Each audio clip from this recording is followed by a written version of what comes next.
So good morning, everyone. Bonjour, Anin, bonjour, c'est concert Greco. So welcome to the Diversity Institute's two-day virtual conference on online hate, media misrepresentation, and systemic racism. My name's Juan Marciai. I'm the Director of Research and Special Projects here at the Diversity Institute. And I'll be your MC for the duration of this conference. And I'm really, really looking forward to hearing from our great lineup of experts as they share their views, as we put our minds together, and as we learn over the next 2 days. But before we begin, I just wanted to take a moment to respectfully acknowledge the traditional territories of the Indigenous peoples whose presence really continue to enrich our communities. Now, as we're not all gathered in the same space, in the same physical space, we recognize that this land acknowledgement might not be for the territory that each one of you are currently on. So we ask that if that's the case, to take the responsibility to acknowledge the traditional territory you are on and the current treaty holders of those lands.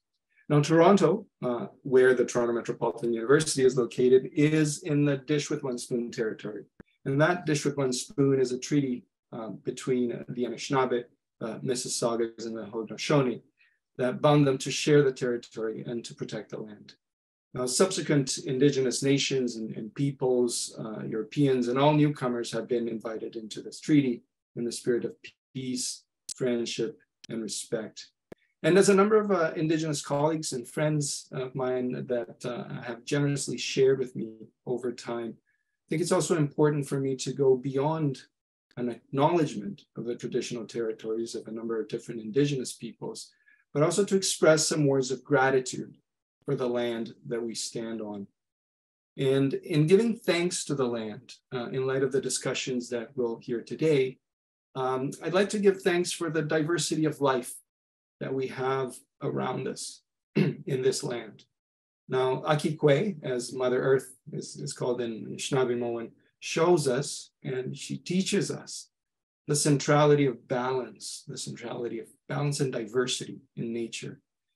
And the land and the natural worlds reminds us constantly that breaking that balance has really deep consequences. For example, taking more than we need from nature or mistreating life in the natural world, all of that affects everything, affects everyone, including ourselves. So just a reminder of that in our giving thanks as well to the land. I'd like to take this opportunity to also thank the Social Sciences and Humanities Research Council for their support, as this conference was funded in part by a connection grant. You may have noticed that the conference today and tomorrow focuses on two overarching themes. Now, today's discussion will document the problem of online hate, media misrepresentation, and systemic racism. Now, tomorrow, in turn, the focus will be on identifying solutions. Now, I'd like to mention a few housekeeping notes to share with you before we get started. So today's session will be recorded.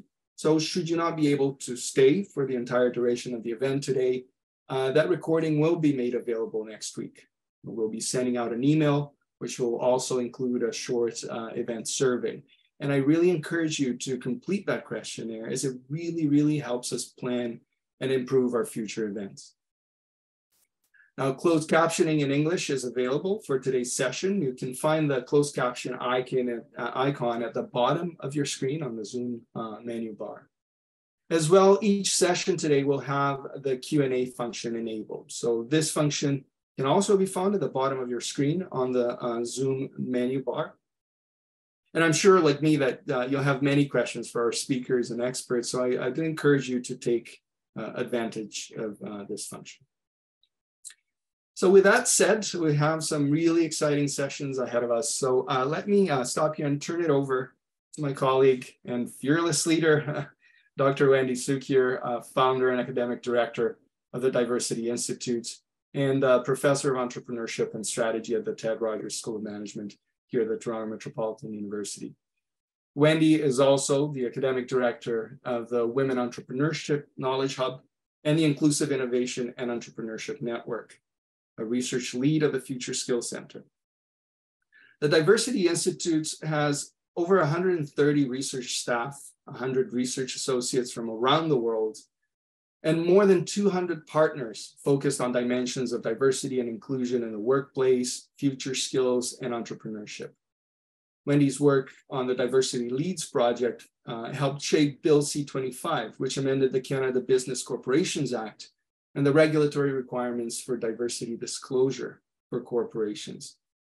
The Diversity Institute is also an ecosystem partner in the 50-30 Challenge, which is an initiative supporting organizations to aspire to achieving gender parity and increased diversity on their boards and or their senior leadership roles. So Wendy, I pass the word to you. Thank you very much. Oh, you're muted, Wendy. Thank you for generously agreeing to host this session for us. And thanks to all the panelists who have given up their time, some their sabbaticals, to come and speak about these important issues. And I'm really thrilled at the work the team has done and the huge number of people who are going to be participating. Those who know me well know that I am seldom at a loss for words, and I could talk for a long time about why this conference is important to our work at the Diversity Institute, as well as to me personally. But I really want to ensure that there's lots of time for presentations for the discussion with the panelists. Suffice it to say that I think many of us who are researchers, many of us have lived experience and have seen the impact that hate has had over history, over the course of history, fueling wars, genocide, and of course, hate crimes in a variety of its dimensions across a continuum.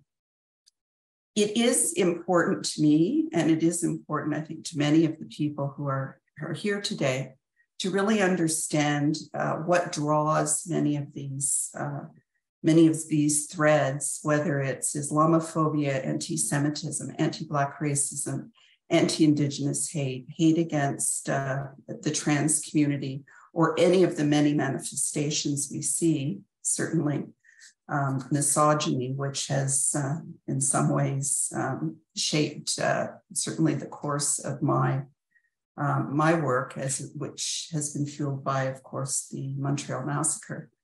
But really to see what some of the common threads are. And I'm actually thrilled with many of the people who have agreed to join us today, because I'm hoping that at the end of the 2 days, we will see some of those common threads that run across the different manifestations of hate in its online forms in particular, but also some of the solutions that we can work together on.